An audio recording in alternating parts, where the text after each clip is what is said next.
नमस्कार, स्वागत है आप सभी का mahindra.com पर। आज हम डिस्कस करने वाले हैं ST 08 SBI क्लर्क मेंस हमारे सेक्शन T20 में। हमने क्या किया है, आपकी ST नंबर 08 से 20 चुनिंदा सवाल लिए हैं जो बाकियों से अलग है और आपको उसे जल्दी करने के लिए क्या अप्रोच लगानी है उस पर आज हम डिस्कस करेंगे और उसका कॉन्सेप्ट आपके लिए क्लियर करेंगे। तो हम सबसे पहले बात करते हैं आज सवाल की, जहां में आपको रूट के अंदर कुछ वैल्यूज दी जाती हैं।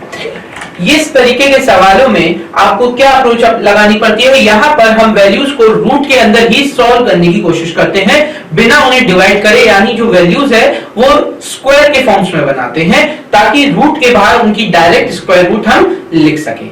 यहाँ पर देखिए बहुत से, वैसे तो कुछ कट नहीं रहा आपस में, वरना अगर डिवाइड हो रहा हो तो उसे डिवाइड ना करें, उन्हें स्क्वायर के फॉर्म में ही रहने दें। अब क्या करना है, देखिए अगर स्क्वायर के बाहर हमें वैल्यू निकालनी है तो हमें इस डिवाइड को किसमें बदलना पड़ेगा, इस डिवाइड को हमें मल्टीप्लाई में बदलना पड़ेगा। अब कैसे बदलेंगे इस डिवाइड को मल्टीप्लाई में, जैसे ही हम इस डिवाइड को मल्टीप्लाई के साइन में बदलेंगे हमारा क्या हो जाएगा, रूट की वैल्यूज पलट जाएगी, सॉरी फ्रैक्शन की वैल्यू, बिन की वैल्यू पलट जाएगी। 25/121 की जगह क्या हो जाएगा, 121/25 हो जाएगा। अब यहाँ पे आप देखिए सारी वैल्यूज क्या है, स्क्वायर्स हैं, तो जैसे ही हम रूट हटाएंगे तो हमारे पास क्या आ जाएगा, 11/4 की जगह 2, 49 की जगह 7 और 25 की जगह 5। तो हमारा आंसर हो जाएगा 11/70, जो है हमारा ऑप्शन नंबर 4। तो हमारा आंसर क्या हो गया, 11/70, यानी ऑप्शन नंबर 4 हो गया। अब देखिए आगे अगर हम बात करें तो नेक्स्ट सवाल हमारा क्या है, यहां पर आप देखिए, यहां पे आपको एक सवाल दे रखा है, ये दे रखा है 2.7 का क्यूब माइनस 1.7 का क्यूब डिवाइड बाय 2.7 का स्क्वायर प्लस 2.7 इंटू 1.7 प्लस 1.7 का स्क्वायर। आप देखिए यहाँ पे हमारा सबसे पहले दिमाग में क्या आता है, ये हो गया a cube minus b cube. अब a cube minus b cube का हमें पता है फॉर्मूला होता है a माइनस b ब्रैकेट में a square plus ab plus b square. अब देखिए आप, अगर मैं इस वैल्यू को a मानूं और इसको b मानूं, ठीक है, तो यहां पर a cube minus b cube की जगह हमारी ये वैल्यू आ गई। डिवाइड का मतलब नीचे फ्रैक्शन में वैल्यू जा सकती है और ये क्या हो जाएगा, a का square plus a into b plus b का स्क्वायर। तो आप देखिए यहां से ये वैल्यू कट गई, तो हमें पता चला इस पूरी वैल्यू की जगह हम क्या रख सकते हैं, a माइनस b रख सकते हैं। अब a माइनस b का मतलब क्या हो गया, 2.7 माइनस 1.7 और आंसर हमारा आ गया 1। तो इसका आंसर हमारा क्या हो जाएगा, 1 हो जाएगा, और 1 कौन सा है, थर्ड ऑप्शन है। तो इसका आंसर क्या हो गया, हमारा थर्ड ऑप्शन हो गया, यानी 1 हो गया। चलिए आगे बात करते हैं। आगे आपका सवाल किस प्रकार का आता है, यहाँ पे आपको एक सीरीज दे रखी है। अब सीरीज में आपकी सीरीज देखिए, यहाँ पे दे रखा है 2,72,640, फिर आपको दे रखा है 1,36,320, फिर आपको दे रखा है 34,080, फिर क्वेश्चन मार्क, फिर 710 और 71। आपको एक चीज सबसे पहले क्लियर क्या हो गई कि ये चीज डिवाइड हो रही है। अब कैसे और किस नंबर से डिवाइड हो रही है उसके लिए हमारी अप्रोच क्या होनी चाहिए। देखो सबसे पहले तो हमें एक चीज क्लियर हो गई कि हमारा ये नंबर जो है वो किससे हो रहा है, 10 से डिवाइड हो रहा है, डिवाइड बाय 10 या आप कह सकते हैं इंटू 1/10 हो रहा है, जैसा भी आपका मन करे, ठीक है। तो हम क्या कह सकते हैं कि ये जो हो रहा है वो 1/10 भाग है या मल्टीप्लाई हो रहा है, डिवाइड बाय 10 हो रहा है, पहली चीज। अब इधर हमने देखा तो यहां पर आपका जो नंबर है वो आधा है, वो क्या है, आधा है। आप देखिए 2,72,000 का आधा कर रहे हैं, 640 का आधा कर रहे हैं, तो हमारे पास आ रहा है 1,36,320। तो हमें पता चल गया पहला आधा है, दूसरा 1/10 भाग है, यानी सीरीज कैसे जा रही है, डिवाइड हो रही है और इवन नंबर्स के फॉर्म में डिवाइड हो रही है, 1/2, 1/4, 1/6, 1/8। हमारी सीरीज हमें पता चल गया, अब नंबर पता करना है। अब देखिए हमें यह पता है कि या तो हम इसको 6 से डिवाइड कर दे तो ये नंबर आ जाएगा, या 8 से मल्टीप्लाई कर दे तो ये नंबर आ जाएगा, क्योंकि इसे 8 से डिवाइड करने पे हमारे पास क्या आता है, 710।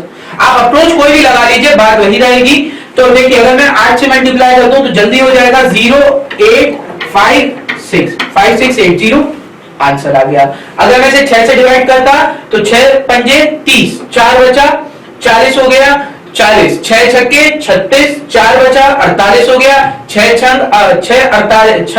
मल्टीप्लाई बाय 8 48 होता है, 0 का 0 आ गया, तो भी आपका नंबर क्या आ रहा है 5680, जो हमारा ऑप्शन नंबर है थर्ड। तो हमारा आंसर क्या हो जाएगा थर्ड 5680, ऑप्शन नंबर थर्ड आपका सही आंसर है। अब देखिए यहां पे हमारी सीरीज आई है जो हमें पता है। देखिए आपको यहाँ पे एक चीज समझ आ रही है, छोटे छोटे डिफरेंस पे बढ़ रही है। मल्टीप्लिकेशन में तो हमें कहीं दिख नहीं रही है, क्योंकि यहाँ पे अगर मल्टीप्लाई करेंगे तो 6 करना पड़ेगा, फिर दुगना कोई मतलब नहीं बनता है, तो मल्टीप्लाई का नहीं दिख रहा हमें, सीधे ये डिफरेंस की सीरीज दिख रही है। आप देखिए डिफरेंस क्या है, पहले 5 का, फिर 7 का, फिर 11 का, फिर 17 का। अब देखिए डिफरेंस में कोई रिलेशन नहीं दिख रहा हमें नॉर्मली, लेकिन अगर हम ध्यान से देखें तो हमारा जो डिफरेंस है वो इवन नंबर के डिफरेंस पे चल रहा है। यानी हमें ये पता चल गया कि ये जो डबल अंतर पे यानी दुगने दोहरी सीरीज है, जो अंतर है वो भी एक सीरीज के फॉर्म में ही है। तो यहां पर आप देखिए अंतर क्या आएगा 4 का, यहां पे अंतर आ गया 6 का, तो अगला अंतर आएगा हमारा 8 का, 2 4 6 8, और यहां आ गया यानी 25। तो वहां अंतर कैसे चलेगा 5 7 11 17 25। अब 41 में हमने 25 जोड़ा तो हमारे पास नंबर आ गया 66। तो हमारा आंसर हो गया नन ऑफ दीज, या इनमें से कोई नहीं। तो हमारा सही उत्तर है ऑप्शन नंबर 5, इनमें से कोई नहीं। हमारा वैल्यू क्या आ रही है 66 आ रही है। क्या कॉन्सेप्ट लगा, डबल सीरीज चल रही है, जो आपका अंतर है वो इवन नंबर्स यानी सम संख्याओं के अंतर पे बढ़ता हुआ चल रहा है, 2 4 6 8, फिर उसके बाद 10 एंड सो ऑन। ठीक है, अब देखिए नेक्स्ट सीरीज देखते हैं। नेक्स्ट सीरीज क्या दे रखी है हमें, यहाँ पे आपकी सीरीज दे रखी है 2 3 14 क्वेश्चन मार्क 2068 51,705। तो हमें पहली चीज क्या क्लियर होगी, डिफरेंस बहुत बढ़ रहा है, यानी ये सीरीज किसके फॉर्म में होगी, मल्टीप्लिकेशन के फॉर्म में होगी। अब ये तो क्लियर हो गया कि मल्टीप्लिकेशन के फॉर्म में है, पर दिक्कत कहां आ रही है, दिक्कत आ रही है कि भैया इवन के बाद ऑड नंबर क्या मल्टीप्लाई करे कि ऑड आ जाए। तो अब कई लोगों के दिमाग में आएगा भैया ऐसा भी तो हो सकता है कि पॉइंट में चल रही है, फिर ऑड के बाद इवन आ जाए तो पॉइंट कैसे बनेगा, गड़बड़ हो रहा है। तो हमें एक चीज क्लियर हो गई कि यहाँ पे मल्टीप्लाई होने के बाद कोई नंबर ऐड भी किया जा रहा है। अब हमने छोटा सा लॉजिक लगाया कि अगर मैं 2 में 1 का गुणा करूं तो 2 आ जाएगा, और उसमें 1 जोड़ दूं तो 3 आ जाएगा। बहुत अच्छे। अब यहाँ पे 3 में ऐसा कौन सा है जो 14 के पास आ जाए, 4। तो मुझे पता है 3 इंटू 2 करूंगा, सॉरी 4 करूंगा, तो मेरे पास क्या आएगा 12, और इसमें 2 जोड़ दूंगा तो 14 आ जाएगा। पर अब कॉन्सेप्ट बिगड़ गया भैया कि यहाँ तो 1 का मल्टीप्लाई था तो यहाँ पे 4 का आ रहा है, यहाँ पे एक वही नंबर जोड़ा तो 2 आ रहा है, ऐसा कैसे। तो हम क्या दिमाग लगाएंगे यहाँ पर कि भाई 4 जो है वो 2 का स्क्वायर है, तो 1 फिर 4, यानी यहाँ पे क्या हो गया 1 का स्क्वायर 1, अब आ गया 2 का स्क्वायर 4 प्लस 2, तो अगला क्या होना चाहिए 14 इंटू 3 का स्क्वायर प्लस 3। अब 14 इंटू 3 का स्क्वायर यानी 14 इंटू 9 126, 126 प्लस 3 129, यानी हमारे क्वेश्चन मार्क की वैल्यू आ गई 129। क्या हम ये कह सकते हैं, अभी नहीं। देखिए कभी भी आपका अगर 3 टर्म तक तीसरे टर्म की बार क्वेश्चन मार्क आए तो उसको एक बार चौथी बार और चेक कर ले, क्योंकि हो सकता है कि अगला नंबर फॉलो ना कर रहा हो। अगर 3 कंफर्म आ गए आपके पास, चौथा नंबर वो कंडीशन फॉलो कर रहा है, तब तो आंसर है नहीं। तो अभी हमारे पास 2 ही कंडीशन फॉलो हुई, तीसरी तो हमारा अजम्पशन भी हो सकता है, तो हमें चौथी कंडीशन में उसे चेक करना पड़ेगा। अब हम क्या करेंगे 129 इंटू 4 का स्क्वायर प्लस 4, 129 इंटू 16 किया तो हमें पता चला हमारा आंसर आ रहा है 2064, और इसमें हमने 4 जोड़ दिया तो हमारे पास क्या आ गया 206। तो हमारी सीरीज बन गई। ठीक है, अच्छा चलिए ये तो हो गई सीरीज, इस सीरीज की बात। आगे बात करते हैं, आगे हमें क्या दे रखा है, आगे हमारे पास इनइक्वालिटी।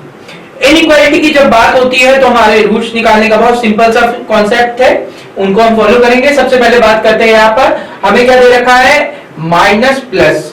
जब भी हमारी इक्वेशन माइनस प्लस में आती है तो हमें पता है दोनों रूट किस में आएंगे, प्लस प्लस में। इसको आप देखने के लिए हमारी इनइक्वालिटी की एक वीडियो है, वो देख सकते हैं। माइनस प्लस प्लस प्लस, अब देखिए यहाँ पे प्लस प्लस आ गया। अब हमारी कंडीशन क्या है, 10 इंटू 70 700 हो गया। हमें 700 से 55 लगाना है। अब 700 से 55 लगाना है तो 700 के ऐसे क्या नंबर्स फैक्टर्स में तोड़ सकते हैं कि 55 बन जाए, 35 और 20। इसके फैक्टर्स क्या हो जाएंगे 700 के, 35 इंटू 20। अब हम 35 इंटू 20 करेंगे तो हमारे पास वैल्यू आ जाएगी 700, और अगर हम उन्हें जोड़ देंगे तो हमारे पास वैल्यू आ जाएगी 55। तो हमें पता चला इसके दो रूट हैं 35 और 20, वो भी प्लस के। सही है? नहीं है, क्योंकि जब भी हमारे पास कोई वैल्यू यानी मैग्नीट्यूड आ जाए आपका स्क्वायर वाले टर्म के साथ, यानी उसके साथ कोई नंबर आ रहा हो, तो हम क्या करते हैं, जो भी हमारा रूट आ रहा है उसे उस नंबर से डिवाइड कर देते हैं। यहाँ पे हमें क्या करना पड़ेगा, 10 से इनको डिवाइड करना पड़ेगा। तो हमारी वैल्यू क्या हो जाएगी, प्लस 0.35 और प्लस 0.2 आएगा, 2 आएगा। ठीक है, तो हमारे दो रूट क्या आ गए, प्लस 0.35 है। ठीक है, तो हमारे रूट आ गए प्लस 3.5 और प्लस 2। अब हमें क्या करना है इस वाले इक्वेशन के, देखिए जब भी आपकी कंडीशन आए कि y की पावर n के फॉर्म में है या किसी x y z किसी की भी पावर अगर n के फॉर्म में है, अगर n आपका इवन है यानी इसकी पावर इवन है 2 4 6 8 10 इस तरीके से, तो इसके हम दो रूट मानते हैं प्लस माइनस के। ठीक है, और अगर ये n जो ऑड है यानी विषम हो जाए तो हम इसके सिर्फ एक रूट मानते हैं, वो भी पॉजिटिव का। तो अभी हमने देखा यहाँ पे y क्या है, स्क्वायर के फॉर्म में है, तो हम इसे लिख सकते हैं y स्क्वायर इक्वल टू 1.5 का स्क्वायर। 2.25 किसका स्क्वायर होता है, 1.5 का स्क्वायर होता है। तो y स्क्वायर इक्वल टू 1.5 का स्क्वायर, यानी इसके, अब देखिए यहाँ पे y क्या है, इवन है, तो इसके दो रूट आएंगे, एक आएगा प्लस का, पॉइंट दिखने का यहाँ पर, ठीक है, ये पॉइंट लगा हुआ है। ठीक है, अब एक आ गया हमारा प्लस का 1.5 और दूसरा आ गया माइनस का 1.5। अब देखिए हमने कंपेयर किया, पहले हमने 3.5 को 1.5 से कंपेयर किया तो हमें क्या पता चला, 3.5 ग्रेटर है 1.5 से, यानी x अभी हमारा क्या चल रहा है, ग्रेटर देन y चल रहा है। नेक्स्ट कंडीशन 3.5 को माइनस 1.5 से कंपेयर किया, अभी भी x क्या है, बड़ा है। फिर हमने प्लस 2 को 1.5 से कंपेयर किया, अभी भी x बड़ा है। फिर प्लस 2 को हमने माइनस 1.5 से कंपेयर किया, अभी भी x क्या है, बड़ा है। यानी आंसर आ गया x is greater than y, यानी कि x जो है वो y से बड़ा होगा। अब नेक्स्ट कंडीशन देखते हैं, नेक्स्ट कंडीशन क्या है, सॉरी नेक्स्ट सवाल क्या है हमारा। आप देखिए यहां पर हमारे इक्वेशन जो है वो दो फॉर्म में दे रखी है, एक तो स्क्वायर के फॉर्म में दे रखी है और एक रूट के फॉर्म में दे रखी है। एक स्क्वायर के फॉर्म में दे रखी है और एक रूट के फॉर्म में दे रखा है। अगर कभी भी ऐसी कंडीशन आ जाए जब आपका एक स्क्वायर के टर्म में हो और एक रूट के टर्म में हो, अगर दोनों की वैल्यू सेम है तो आपको उनके रूट्स निकालने की जरूरत नहीं है, क्योंकि दोनों के रूट्स क्या आएंगे, सेम आएंगे। बस डिफरेंस क्या आएगा, यहां पर ये स्क्वायर लगने के कारण इसके दो रूट्स आएंगे, एक प्लस का और एक माइनस का। यहां पे पावर ऑड है यानी विषम है, तो इसका सिर्फ एक रूट आएगा पॉजिटिव का, और दोनों की वैल्यू क्या आएगी, सेम आएगी। क्या, जैसा हम यहाँ पे देख सकते हैं, यहाँ पे दोनों जगह 86.49 है, 86.49 है। आपको रूट निकालने की जरूरत नहीं है, आप यहाँ पे डायरेक्टली ए मान के भी कंपेयर कर सकते हैं। वैसे अगर आप इसका रूट निकालेंगे तो उसकी वैल्यू आ जाएगी 9.3।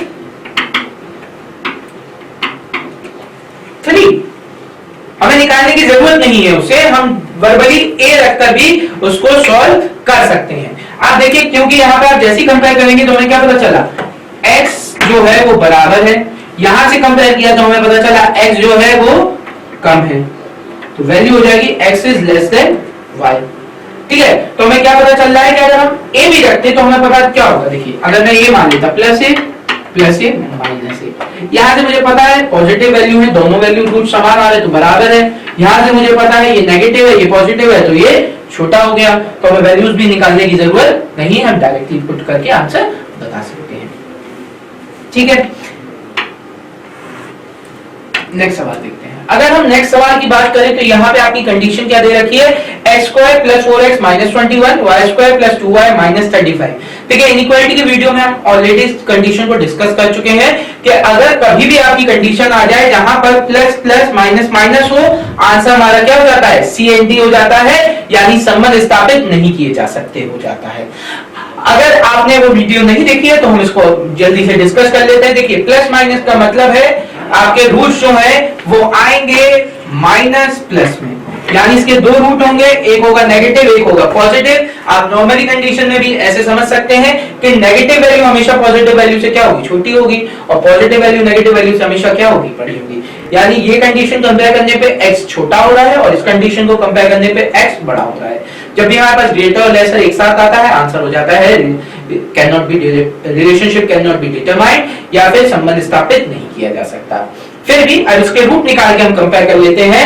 21 से हमें 4 बनाना है, यानी हमें 21 के ऐसे फैक्टर चाहिए जिससे 4 बन जाए। ऐसे फैक्टर क्या होंगे, 7 और 3। यहाँ पे क्या होगा, हमारा बड़ा वाला रूट नेगेटिव हो जाएगा और छोटा वाला रूट पॉजिटिव हो जाएगा। नेक्स्ट में देखते हैं 35 से हमें 5 बनाना है, 2 बनाना है। 35 के फैक्टर हो जाएंगे 7 और 5। बड़ा वाला रूट नेगेटिव, छोटा वाला रूट पॉजिटिव। हमने कंपेयर किया, -7 + 5 से क्या है, छोटा है, यानी x is less than y हो गया। +3 - 7 से क्या है, बड़ा है, यानी x is greater than y हो गया। अब हमें पता क्या चल गया, यहाँ पर हमारी दोनों वैल्यू ग्रेटर और लेसर के फॉर्म में आ रही है, तो हम कोई रिलेशन डिफाइन नहीं कर सकते। चल ये हो गया आपकी इस कंडीशन के बारे में। अब नेक्स्ट कंडीशन के बारे में बात करते हैं। नेक्स्ट कंडीशन हमारी क्या है, आपको दे रखा है 2x² + 13x + 20। हमने देखा दोनों जगह रूट साइन क्या लगे हैं, प्लस और प्लस के, यानी आपके दोनों रूट क्या हो जाएंगे, माइनस और माइनस के। अब हमें क्या करना है, 20 × 2 40 से 13 बनाना है। 40 से 13 किससे बनेगा, 8 और 5, 8 पंजे 40, 8 और 5 को जोड़ने पे आता है 13। अब हम क्या करेंगे, क्योंकि x² के साथ एक 2 लगा हुआ है, हम क्या करेंगे, इन रूट्स को 2 से डिवाइड कर देंगे, तो हमारे रूट क्या हो जाएंगे, -4 और माइनस का 2.5। अब हम नेक्स्ट कंडीशन देखेंगे, माइनस माइनस लगा है, माइनस माइनस लगा है, इसका मतलब बड़ा वाला रूट पॉजिटिव और छोटा वाला रूट नेगेटिव आएगा।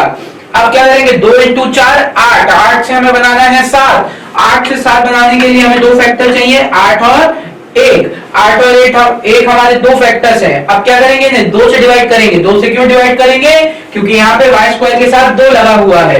अगर हमने इसे 2 से डिवाइड किया तो हमारे फैक्टर्स क्या आ गए, हमारे फैक्टर्स आ गए प्लस का 4 और माइनस का 0.5। अब हमने इन्हें कंपेयर करना शुरू किया। सबसे पहली कंडीशन है कि x क्या है, y के बराबर है। दूसरी कंडीशन क्या है, सॉरी बराबर क्यों है, छोटा है, x क्या है, y से छोटा है। दूसरी कंडीशन क्या हुई, x फिर y से छोटा है, क्योंकि यहाँ पे क्या है, ये माइनस हो रहा है, ये -0.5 है। आपको पता है कि नेगेटिव वैल्यू का मैग्नीट्यूड, यानी जो उसकी वैल्यू है, नंबर है, वो अगर बड़ा है तो उसकी वास्तविक मान क्या हो जाएगा, कम हो जाएगा। तो अभी यहाँ पे क्या है, ये -0.5 से कम है, तो अभी हमारा क्या चल रहा है, x is less than y चल रहा है। अब -2.5 प्लस o से छोटा है, -2.5 -0.5 से छोटा है, तो हमें क्या पता चल गया, x is less than y। अब आगे हम बात करें यहाँ पर, तो हमारा x is less than y आ रहा था, ऑप्शन क्या हो गया, थर्ड हो गया। तो आपका सही उत्तर क्या होगा, ऑप्शन थर्ड। अब देखिए आगे बात करते हैं। आगे क्या है, आपका डाटा सफिशिएंसी आ गया, यानी आंकड़े अपर्याप्त आ गए। अब देखिए सॉरी अपर्याप्त कह रहे हैं, आंकड़े पर्याप्त आ गए। अब यहाँ पर ये जो चैप्टर है उसका जो बेसिक कॉन्सेप्ट है वो ये है कि आपको दूसरे चैप्टर आने चाहिए जिनसे ये सवाल पुट अप कर रहा है। दूसरी बात क्या है, ये मेंस में आपको बहुत दिखेगा, 5 मार्क्स का सवाल है, सबसे इजी चैप्टर है, कॉन्सेप्ट बहुत सिंपल से रहता है, बाकी चैप्टर आते हैं तो अपने आप हो जाएगा। यहाँ पर क्या है, हमारे पास एक स्टेटमेंट दिया रहता है जिसमें कहा गया है एक ट्रेन की चाल क्या है। अब हमें ट्रेन की चाल चाहिए, चाल के लिए यानी speed is equal to distance upon time, चाल होता है दूरी बटे समय, तो हमें क्या चाहिए, दूरी और समय चाहिए। अगर हमारे पास कोई भी ये दोनों डेटा आ जाएगा तो हमारा आंसर आ जाएगा। हम चलिए सवाल की तरफ बढ़ते हैं। ट्रेन एक सिग्नल को 18 सेकंड में पार करती है। अब हमें पता है ट्रेन कभी भी किसी सिग्नल को पार करती है तो वो अपनी दूरी तय करती है, यानी हमारे पास समय तो है, अब दूरी की जरूरत है हमें। अब सेकंड स्टेटमेंट कह रहा है ट्रेन की लंबाई 160 मीटर है। अब हमें दूरी भी दे दी, समय भी दे दिया, चाल आराम से आ जाएगी।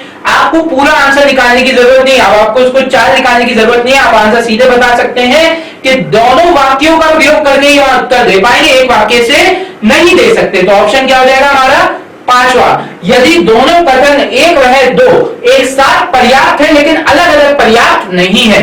आप देखिए हम इन दोनों का इस्तेमाल एक साथ करके तो आंसर दे सकते हैं, पर इंडिविजुअली एक का इस्तेमाल करके नहीं दे सकते, यानी मैं पहला स्टेटमेंट से आंसर नहीं दे सकता, दूसरे स्टेटमेंट से आंसर नहीं दे सकता, मुझे इन दोनों का इस्तेमाल एक साथ करना जरूरी है। अगर आप इसका आंसर चेक करना चाहते हैं तो आप कैसे करते हैं, आपको पता है 160 मीटर कितने सेकंड में पार हो जा रहा है, 18 सेकंड में हो जा रहा है। ये चाल आ रही मीटर पर सेकंड में, अगर मुझे इसे किलोमीटर पर आवर में निकालना है तो मैं इसमें क्या करूंगा, 18/5 का गुणा कर दूंगा, 18 से 18 कैंसिल, 160 5 से जाता है 32 बार, आंसर आ जाएगा 32 किलोमीटर पर आवर। पर यह हमारा आंसर नहीं है, हमें इतना निकालने की जरूरत नहीं है, ये सिर्फ आपको समझाने के लिए हमने सॉल्व कर दिया कि इन दोनों का प्रयोग करके आंसर कैसे आ सकता है, वरना आपका आंसर सिर्फ क्या है, ऑप्शन नंबर 5। चलिए आगे बात करते हैं। सेकंड सवाल आपका क्या दे रखा है, सेकंड सवाल हमें दे रखा है, एक कक्षा में लड़के और लड़कियों की संख्या के बीच क्रमशः अनुपात क्या है। अब आपको बॉयज एंड गर्ल्स के बीच का रेशियो निकालना है। पहला स्टेटमेंट कह रहा है लड़कों की संख्या लड़कियों की संख्या से 8 अधिक है। यहां पर हम कोई आंसर इससे नहीं निकाल सकते। अभी क्यों नहीं निकाल सकते, क्योंकि हमारे पास सिर्फ डिफरेंस दे रखा है, डिफरेंस से रेशियो नहीं आता। दूसरी कंडीशन पर कहें लड़कियों की संख्या लड़कों की संख्या का 60% है। आप देखिए हमें बाकी किसी चीज की जरूरत नहीं है, सिर्फ इसी स्टेटमेंट से हम आंसर दे देंगे। कैसे दे देंगे, हमसे कहा जा रहा है जो गर्ल्स की वैल्यू है वो बॉयज की 60% है, यानी लड़कियों की संख्या लड़कों के 60% के बराबर है। बस यहां से हमारे पास रेशियो बन गया। क्या बन गया, boys upon girls equal to 5/3, 20 से चला जाएगा, सीधे हमारे पास रेशियो आ गया। तो हमारे पास सिर्फ दूसरे स्टेटमेंट की सहायता से आंसर आ सकता है, पहले स्टेटमेंट की हमें जरूरत नहीं पड़ेगी। तो हमारा आंसर क्या हो जाएगा, यदि केवल कथन 2 ही पर्याप्त है लेकिन केवल कथन 1 से पर्याप्त नहीं है। आप देखिए केवल इस स्टेटमेंट का इस्तेमाल करके मैं आंसर नहीं दे सकता, पर हाँ मैं सिर्फ इस स्टेटमेंट का इस्तेमाल करके आंसर फाइंड आउट कर सकता हूं। तो मुझे ये सॉल्व करने की जरूरत नहीं थी, मैं सिर्फ कथन देखकर आंसर बता सकता था कि मेरा आंसर क्या हो जाएगा, सेकंड हो जाएगा। चलिए आगे अगले क्वेश्चन की बात करते हैं। अगला आपका देखिए अभी तक हम लोग क्या क्या डिस्कस कर चुके हैं, सिंप्लीफिकेशन, नंबर सीरीज, इनइक्वालिटी और डाटा सफिशिएंसी। अब हमारे पास क्या आते हैं, वर्ड प्रॉब्लम्स आते हैं। अब वर्ड प्रॉब्लम्स की अगर हम बात करें तो यहाँ पे क्या है, आपका एक सवाल दे रखा है प्रॉफिट एंड लॉस का। देखिए आपको कह रहा है एक आदमी ने 10% के लाभ पर एक वस्तु बेच दी, यानी कि सीपी हम हमेशा कितना मानते हैं, यानी क्रय मूल्य हमेशा हमें पता है 100% मान लेते हैं। हमारा पहला लाभ हमें कितना दे रखा है, प्रॉफिट 1 दे रखा है हमें 10%, यानी अभी लाभ हो रहा है इसे 10% का। तो इस समय विक्रय मूल्य कितना हो जाएगा, 110%। सिंपल सी बात है, 100 + 10 110। अब कह रहे हैं यदि वह इसे 15% के लाभ पर बेचे, अब इसे 15% के लाभ पर बेच रहा है, यानी कि P2 हो गया 15%, तो हमारा SP2 हो जाएगा, यानी विक्रय मूल्य नया कितना हो जाएगा 115%। तो इसे 200 रुपए अधिक मिलते हैं। अब भैया इसे देखो कितने रुपए अधिक मिल रहे हैं, 110 से 115, 5% रुपए एक्स्ट्रा मिल रहे हैं। तो 200 जो है वो 5% बढ़ने पर आता है, तो 100% क्या हो जाएगा, 100% माना था सीपी, तो 100% कितना हो जाएगा 4000। देखिए इतना ये आपका बेसिक है, हमें इतना सॉल्व करने की जरूरत नहीं है। हमने देखा 10% लाभ था, अब 15% लाभ हो गया, ऐसे होने पर 200 रुपए बढ़ जा रहे हैं, यानी इन दोनों का अंतर है 5% का। तो 5% बढ़ने पर 200 बढ़ रहा है, तो हम डायरेक्टली क्या लगा देंगे 200/5 और सीपी के लिए 100। आंसर वही आ जाएगा हमारा 4000। तो आंसर क्या हो गया हमारा ऑप्शन सेकंड। अगर आपने ऑप्शन सेकंड लगाया तो आपका आंसर सही है, क्योंकि इसकी वैल्यू कितनी है 4000 रुपए।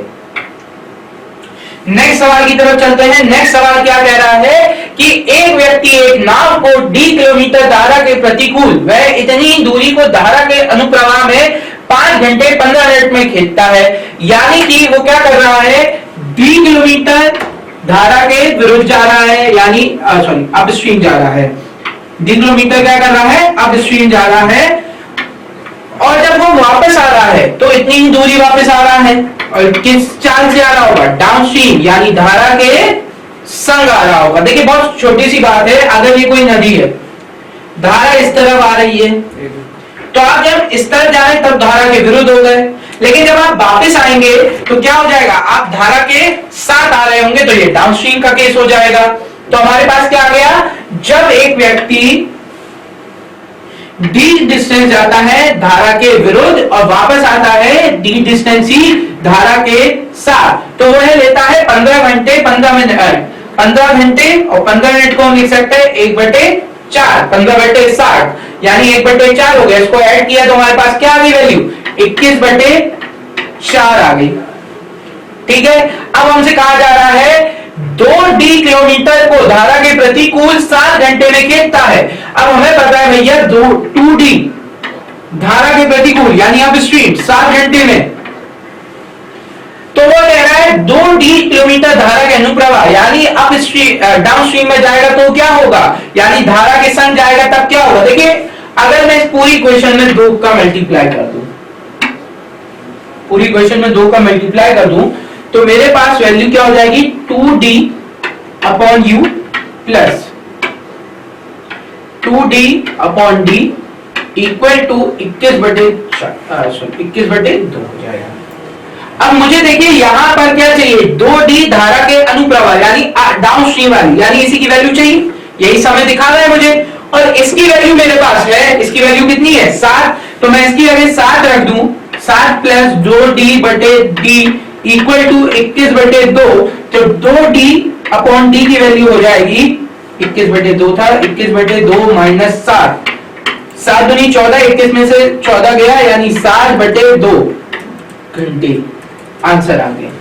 क्योंकि ये क्या है, दूरी बटे 4, समय आ गया हमें, और हमसे समय ही पूछा गया था कितनी दूरी के लिए, 2d के लिए कितनी चाल से, डाउनस्ट्रीम यानी धारा के संग वाली चाल से, तो हमारे पास है, हमने डायरेक्टली आंसर निकाल दिया 7/2 घंटे। कई लोगों के दिमाग में आया होगा कि चालों के बारे में कुछ पता नहीं है, आंसर CNT हो जाएगा, ऐसी कोई जरूरत है ही नहीं, क्योंकि हम डायरेक्टली वैल्यूज ही मानकर, इनिशियली मानकर हमारे पास आंसर आ सकता है इसका।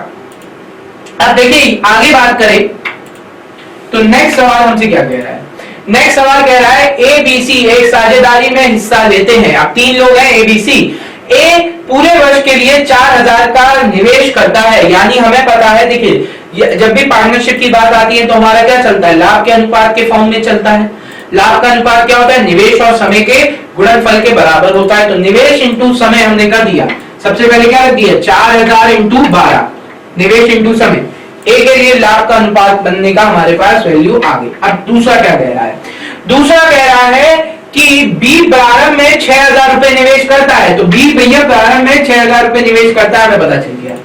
सेकंड कंडीशन क्या है, करता है वह 4 माह के बाद 8000 रुपए तक बढ़ा देता है, यानी कि 4 महीने इसने लगाया, 4 महीने की बात कर रहे हैं, यानी 4 महीने तो 6000 रुपए लगाया, अब बढ़ाकर वो कितना कर देता है 8000 रुपए, बढ़ाकर कर दिया उसने 8000 रुपए। अब कितने महीनों के लिए लगाया, देखिए एक साल में होते हैं 12 महीने, 12 महीने में 4 महीने तो इसने लगाए 6000 रुपए, तो बाकी इसने क्या लगाए होंगे, कितने महीने के लिए 8000 रुपए लगाए, 8 महीनों के लिए। ये तो हो गई डी की बात। अब बढ़ते हैं सी की तरफ। सी 8000 रुपए निवेश करता है, किंतु 9 के माह के अंत में, यानी इसने कितने लगाए 8000 रुपए लगा दिए भाई 9 महीनों के लिए। बहुत अच्छे, हो गया हमारे पास इसका पहला भाग आ गया। दूसरी कंडीशन क्या कह रही है, 9 महीने के अंत में ये 2000 रुपए निकाल लेता है। अब 8000 में से अगर कोई 2000 रुपए निकाल ले तो उसका निवेश कितना रह गया 6000 रह गया, यानी अब इसका जो निवेश है वो 6000 रुपए हो गया। कितने महीनों के लिए 6000 रुपए हो गया। अब ये 6000 रुपए हो गया आपके अगले 3 महीनों के लिए। क्यों हो गया, एक साल में 12 महीने, 9 महीने तो पहले ही 6000 रुपए लगा चुका है, यानी बाकी जो 6000 रुपए है वो कितने के लिए, अगले 3 महीनों के लिए उसने लगाए होंगे। अब हमारे पास एक इक्वेशन बन गई, हमें इसे सॉल्व करना, हमारे पास रेशियो आ जाएगा। अब कैसे, सबसे पहले जैसे ही आपके पास बहुत बड़ा मल्टीप्लिकेशन बन रहा हो तो आप कॉमन फैक्टर देख लो जल्दी से, बड़े बड़े, और वो कॉमन फैक्टर आपको 0 के फॉर्म में दिखते हैं। बाकी तो मल्टीप्लाई करके डिवाइड करना पड़ेगा, पर 0 0 अपने आप में ही कटता चला जाता है। तो आप देखो 3 0 सब डिजिट के साथ आ रहे, तो 3 0 सबसे पहले हटा दो, हर जगह से 3 0 से डिवाइड कर दिया, 1000 से हमने डिवाइड कर दिया। अब देखो हमारी कैलकुलेशन जल्दी हो जाएगी। 12 × 8 48, 6 × 4 24, 8 × 8 64, 64 प्लस 24 कितना होता है 88। ठीक है, अब 8 × 9 72, 6 × 3 18, 72 प्लस 18 हो गया 90। अब देखिए ये रेशियो किससे कट रहा है, 2 से कट रहा है, पूरा इक्वेशन 2 से काट दिया हमने। यहां पे हो गया 24, यहां पे हो गया 44 और यहां पे हो गया आपका 45। तो हमारा अनुपात क्या आ गया 24 44 45, ऑप्शन थर्ड हमारा आंसर हो गया। सबको समझ में आ गया? चलिए आगे बात करते हैं। ओके, यहां पर देखिए आपका एक डीआई के फॉर्म में जो था पजल के फॉर्म में आया है। आप देखिए मेंस में आपको पजल के फॉर्म में बहुत क्वेश्चन मिलने के चांसेस होते हैं। अब देखिए पजल का जब भी सवाल आता है, यहाँ पे पजल में हमने क्या किया है, इसका फॉर्मेट सॉल्व करने की कोशिश करी है। कैसे करेंगे आप देखिए पहले हम पैसेज को एक बार एक रफ आइडिया में पढ़ लेते हैं ताकि हमें किस डाटा के फॉर्म में उसे बनाना है समझ में आ जाए। तो हमारा क्वेश्चन क्या कह रहा है, मिस्टर नवीन राय ने हाल ही में 4 कंपनियों का अधिग्रहण किया जिनका नाम है alpha transistor, beta transistor, gamma transistor और फाई ट्रांजिस्टर। जब वर्ष 2013-14 के अंत में कंपनियों के परिणाम उनके सामने रखे गए तो उन्हें कुछ रोचक तथ्य पता चले। अब क्या तथ्य पता चल रहा है, जीटी व पीटी का लाभ समान है, जीटी की बिक्री बीटी की बिक्री के समान थी, एटी का लाभ इसकी बिक्री का 10% था जबकि बीटी का लाभ इसी बिक्री का 20% था, जबकि जीटी की का कुल खर्च इसके लाभ का 5 गुना था, जीटी की बिक्री इसके लाभ की 3 गुनी थी, जीटी का कुल खर्च रुपए 10 लाख था, एटी का खर्च जीटी से 10% कम थी, लाभ बिक्री व कुल खर्च के मध्य अंतर के समान है। यानी हमें 3 चीजें पता चल गई भैया। यहाँ पर है पहला बिक्री यानी सेल्स, दूसरा हमारा है कुल खर्च यानी एक्सपेंडिचर, तीसरा हमारे पास है लाभ जो इन दोनों के अंतर के बराबर आ रहा। 3 चीजें हैं, कितनी चीजों के लिए, 4 कंपनियों के लिए। 4 कंपनियां कौन कौन सी हमारे पास, एटी, बीटी, जीटी और पीटी, ये 4 कंपनियां हैं हमारे पास। अब उसके बाद सबसे पहले हमने पढ़ा था कहीं लाख में कोई वैल्यू दे रखी थी, ये दे रखी थी, जीटी का कुल खर्च 10 लाख था, तो हमें सबसे पहले जो वैल्यू हमें रखनी होती है वो रखनी होती है जिसके साथ कोई यूनिट दे रखी हो, क्योंकि बाकी चीजें गुना या परसेंटेज में वो बिना वैल्यू के सॉल्व नहीं हो सकती। तो सबसे पहले हमें वैल्यू दिखी 10 लाख रुपए, वो क्या है, जीटी का कुल खर्च है यानी एक्सपेंडिचर है, कुल खर्च है 10 लाख रुपए जीटी का। भैया जीटी का 10 लाख रुपए हमने रख दिया। अब मैंने एक लाइन पढ़ी थी कि जीटी का कुल खर्च इसके लाभ का 5 गुना है, यानी अगर मैं इसे 5 से डिवाइड कर दूं तो इसका लाभ आ जाएगा। तो भाई जीटी का लाभ आ गया 2 लाख।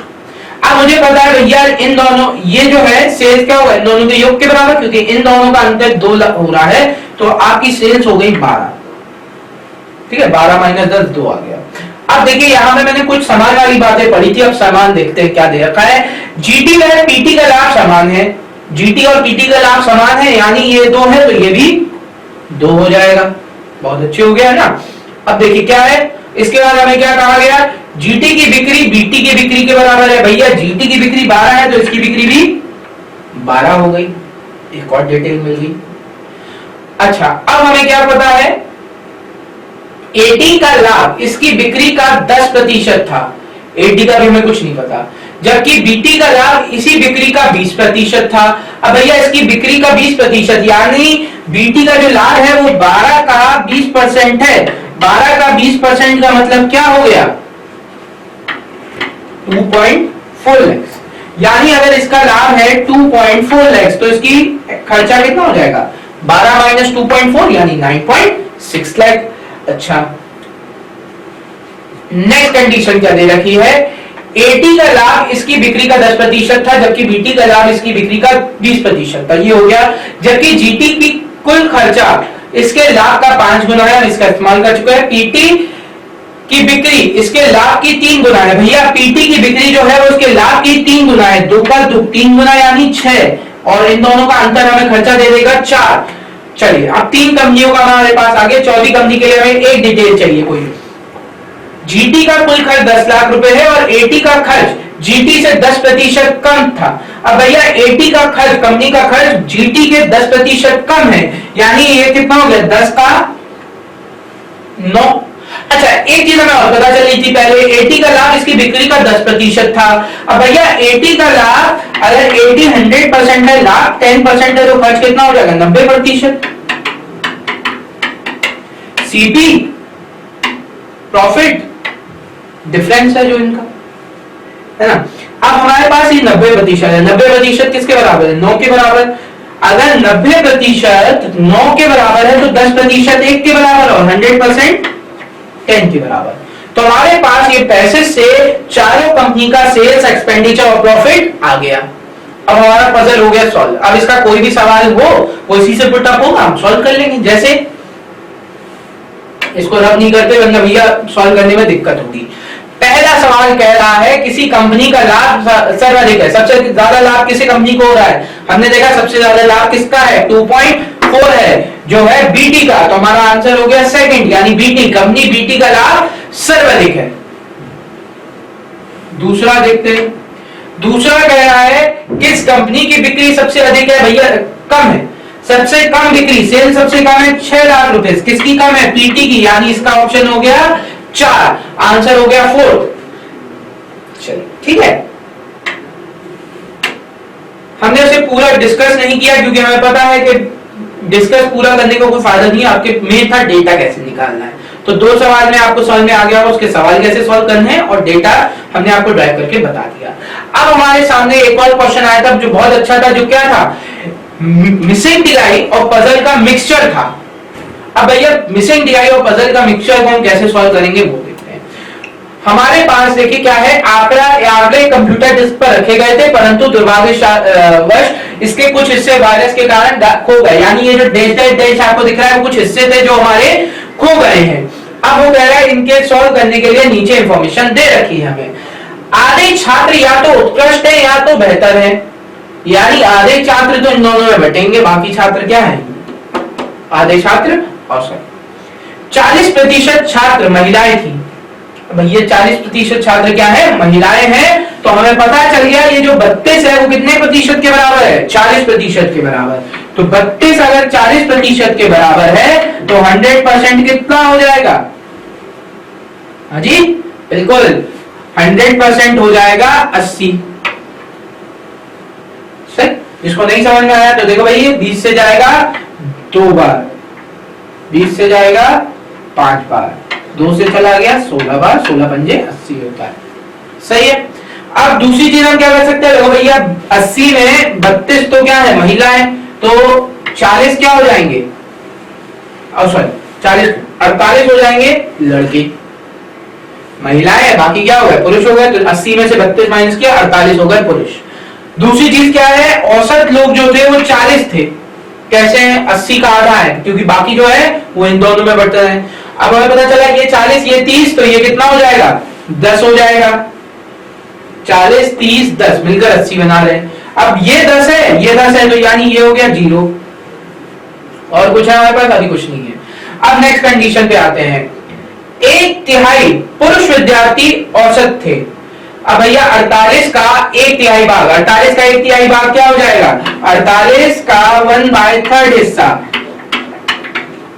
16, यानी 16 जो पुरुष हैं वो क्या हो जाएंगे औसत हो जाएंगे।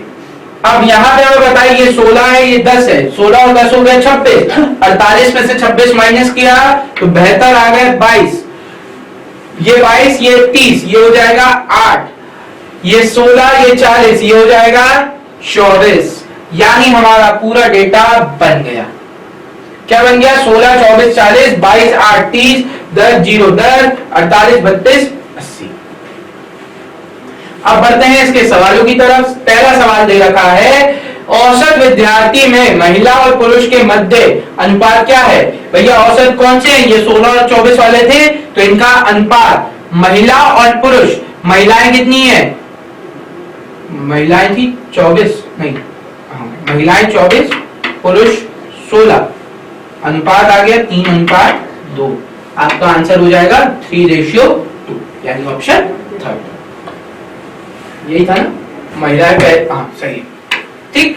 अब देखिए नेक्स्ट कंडीशन क्या है, कुल महिलाओं का कितना हिस्सा महिलाएं बेहतर हैं, कुल महिलाओं का कितना हिस्सा। अब कुल महिलाएं कितनी है 32, बेहतर 8, यानी 8 बटे 32 हो जाएगा, आंसर आ जाएगा 0.25, 1/4 हो जाएगा तो 0.25 आ जाएगा। नेक्स्ट सवाल क्या है इसका, ये तो हो गया, कितने विद्यार्थी पुरुष एफ बेहतर दोनों थे। अब वो कह रहे हैं कितने ऐसे पुरुष हैं जो क्या है बेहतर भी हैं और पुरुष भी हैं, ऐसे कितने लोग हैं 22, ठीक है। तो हमारा एक्सक्यूज मी आंसर क्या हो जाएगा 22 आंसर हो जाएगा, ये बेहतर भी है और पुरुष भी है। तो ये हो गया हमारा 3 क्वेश्चन। ये थे आपके 20 क्वेश्चन जो आपके ST08 SBI क्लर्क में से लिए गए थे। उम्मीद करते हैं आपके अधिकतम सवाल सही हुए होंगे और आपके डाउट्स क्लियर हुए होंगे। और वीडियोस देखने के लिए आप हमें सब्सक्राइब कर सकते हैं YouTube चैनल पर महिंद्रा गुरु /C/महिंद्रा गुरु वीडियोस, या फिर आप अपने कमेंट्स और रिव्यूज के लिए आ सकते हैं mahindraguru.com पे। आप डायरेक्ट वीडियोस भी हमारे देख सकते हैं नए ऐप महिंद्रा गुरु से। धन्यवाद।